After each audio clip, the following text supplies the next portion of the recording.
ইয়ে আজ আমার বম্মার বার্থডে। 25 ডিসেম্বরে ছিল আমার ঠাম্মার বার্থডে, তাই চার্চ থেকে সোজা চলে গিয়েছিলাম কেকের দোকানে। কেক নিয়ে আমরা চলে গিয়েছি কিছু খাওয়ার জন্য, তারপরে চলে এসেছি বাড়িতে। ওই যে দেখো আজকের বার্থডে গার্ল ওখানে বসে আছে, জানো আমাদের জন্য অনেকক্ষণ ধরে ওয়েট করেছিল যে আমরা কখন আসবো তার জন্য কেক নিয়ে, আর কখন তার বার্থডেটা সেলিব্রেট করবো। আর আমি এখানে গান করছিলাম, জানো আজ আমার ঠাম্মার বার্থডে।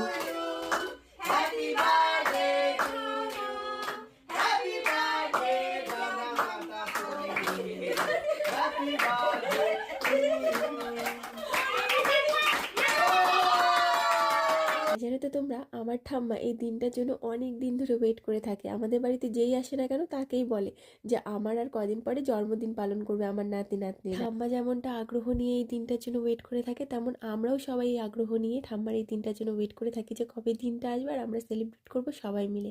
তো আজকে ভিডিওটা এখানেই, আবার নেক্সট ভিডিওতে দেখা হচ্ছে। টাটা।